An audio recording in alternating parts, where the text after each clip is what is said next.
this all the time. We're hearing all that, like one tractor full of work. I know, yeah. I remember I used to go over there. It's 6 o'clock, and we're going to get the Finance and Human Resources meeting going. Councilmember David Parshu is excused. Councilmember Scott Harrington, here. Councilmember John Raptor. Here. There's a forum. We were just provided the minutes of a previous meeting. If you find anything wrong with them, for our next meeting, just raise it to the finance office, Bill.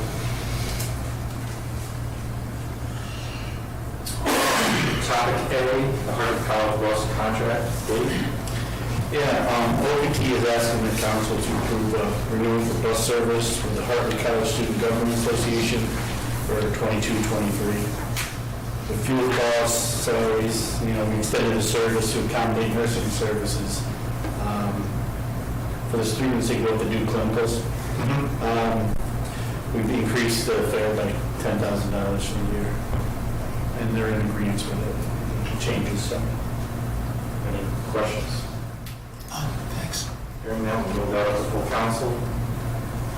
The MEO appointment. Yeah, we have the current employee, Pete Johnson. He's a maintenance worker, works on our streets crew, CSEA grade 4. We've done this for a number of years now, probably the last 4 or 5 years, where we've had maintenance workers who put in the effort at the city's expense to get their CDL, which he's done. It's Class B CDL, he's got the appropriate endorsements, makes him more valuable to the city, also helps them out, and we like to move those people up to motor equipment operator once they get that certification. That's a CSEA grade 6.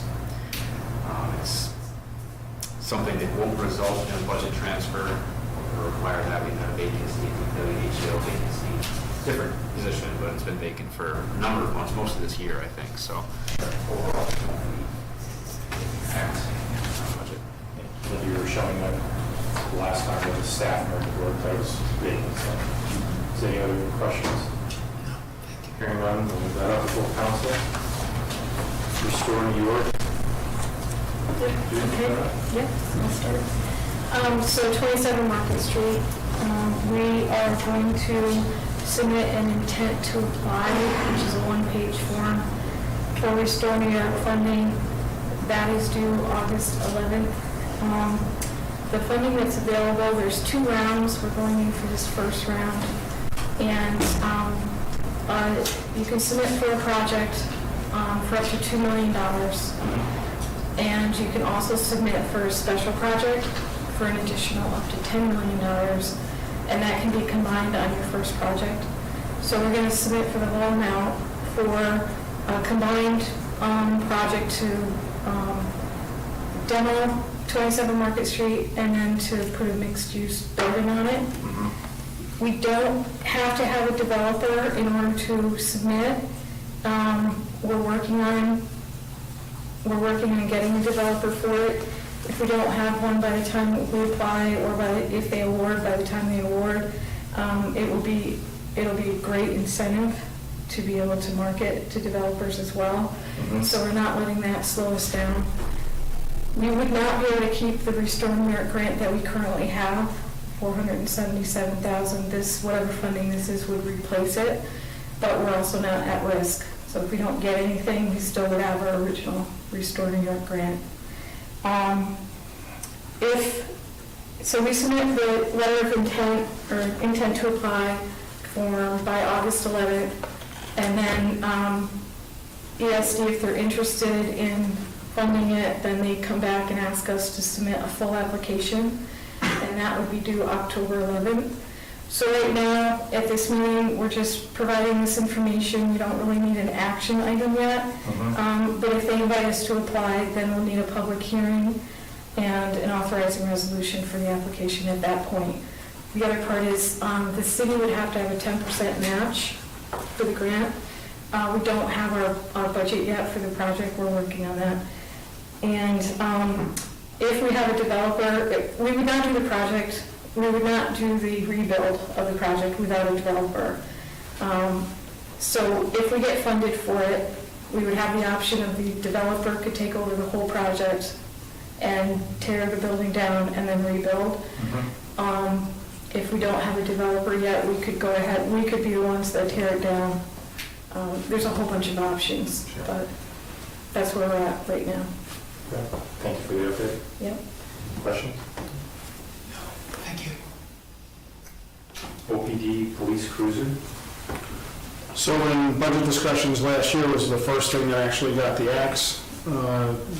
It didn't get added back in for when we did the budget review, but when we went back through to discuss priorities and looking at the fleet, Charlie Hefner and I agreed that with supply chain issues that we've had and the duration of time that it takes for us to take delivery of patrol vehicles, it would be a good idea for us to at least try to see if we can order another police cruiser for this year. We have one that's on order. We haven't taken delivery of it. It's supposed to be going to the upfitter. I would imagine it's going to be at least September, October before we take delivery.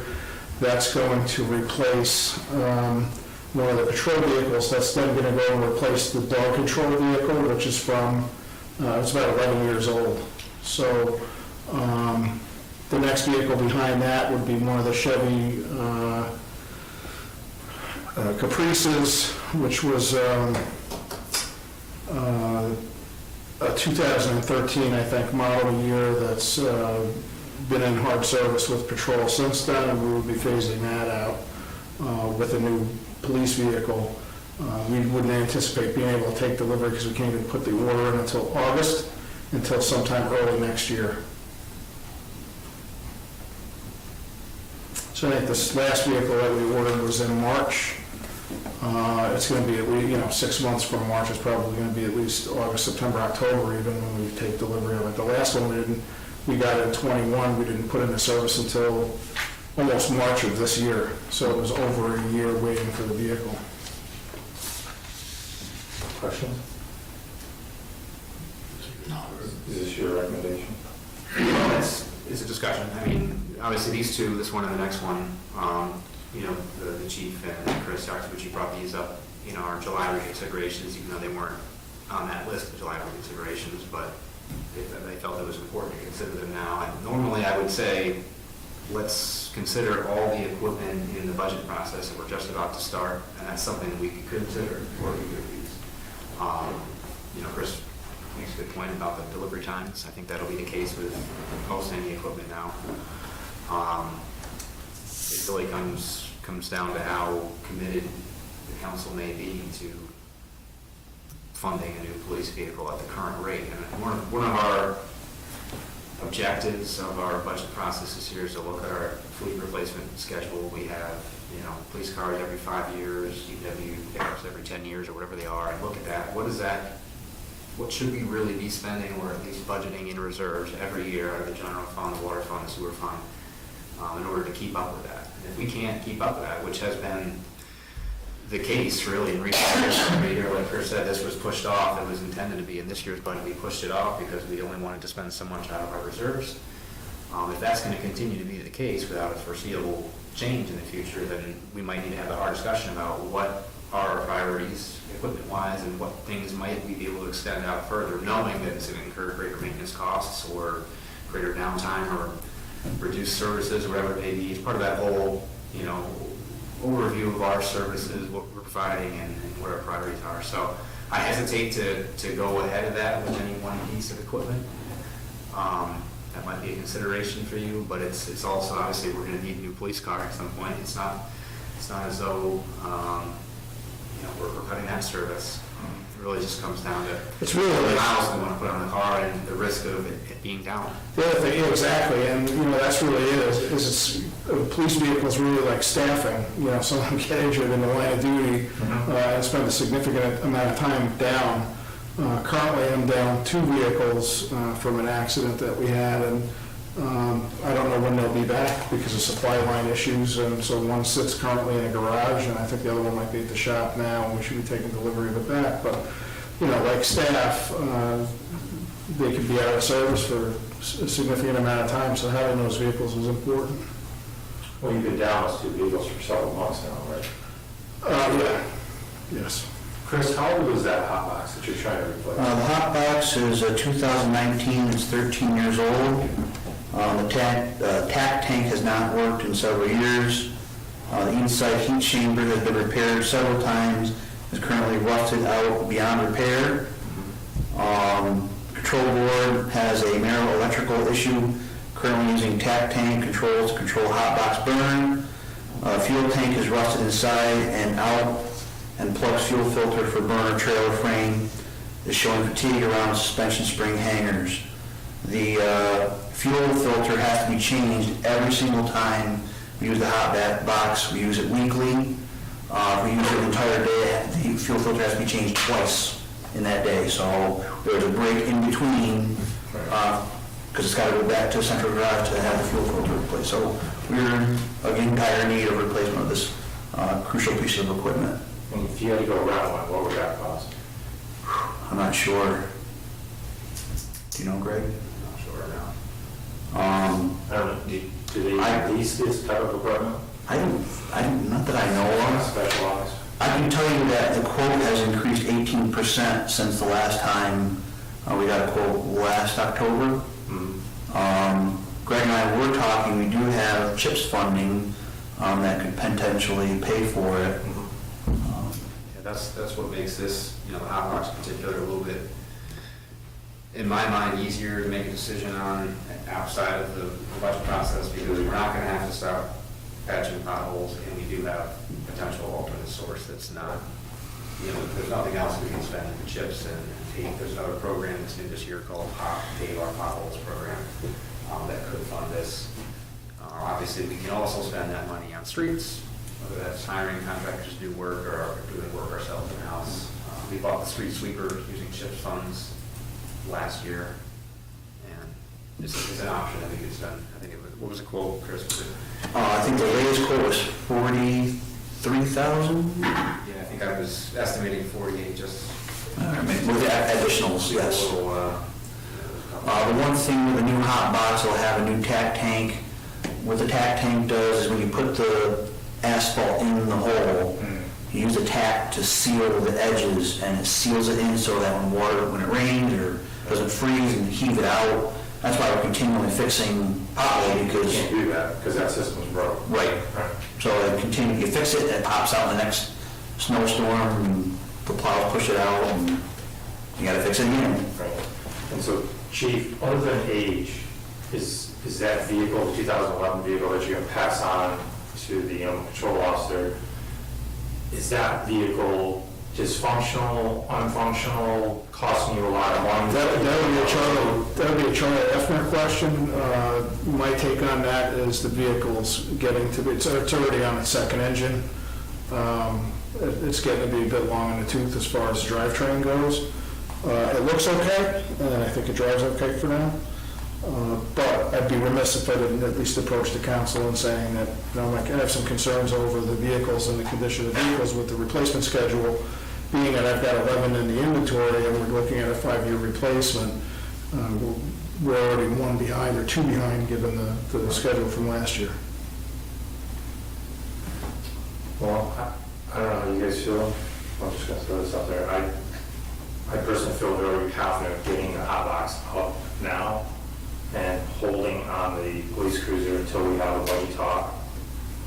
Listen to Greg and Ginny and Joe to see where we're at with that, but I agree with Greg's summation of potholes aren't going to stop, and my phone just keeps ringing because of it.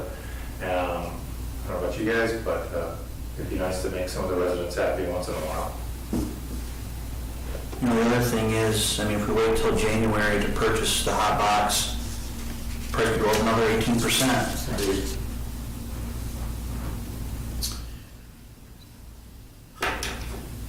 Is there any municipalities around us that use a hot box at the same time? Like, is that something that maybe we could go in, have a municipality go in with us too? And I believe we used to share the hot box with the town, didn't we, Greg?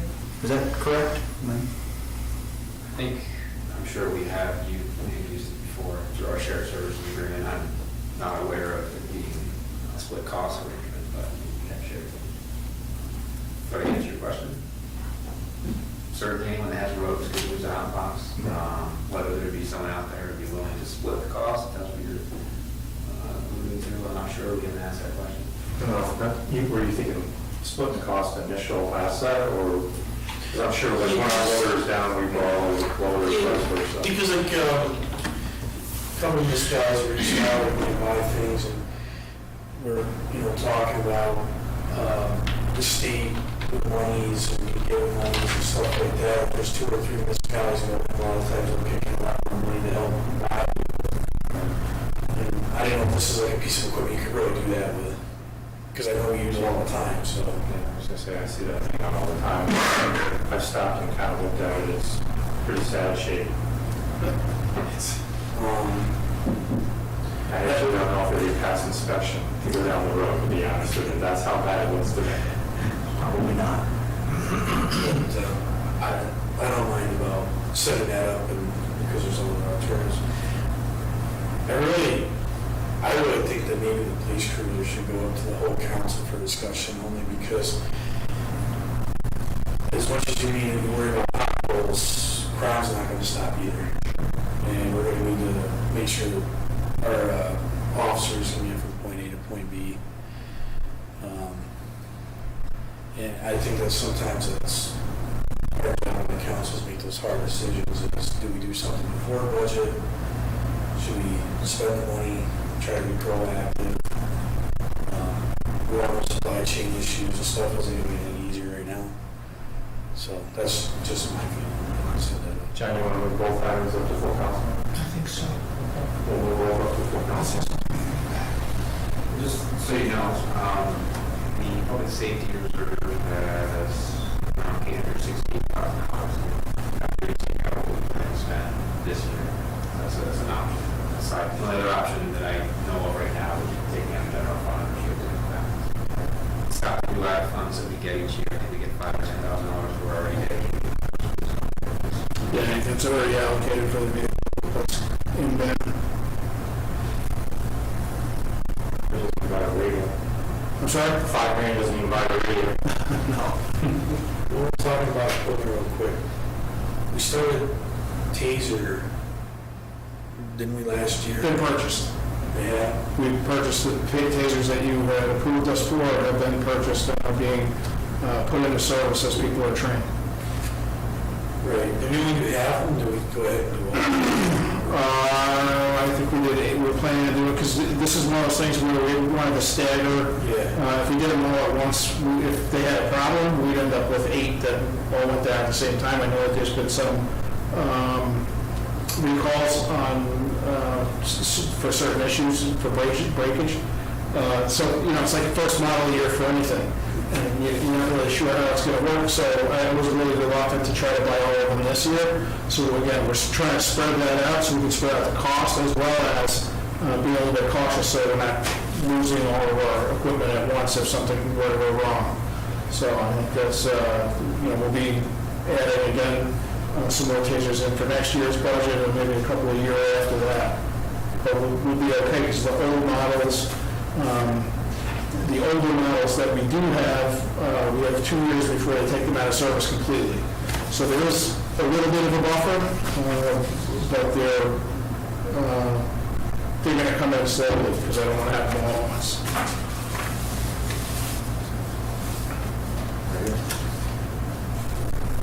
I'd like to go into executive session to talk about a particular employee.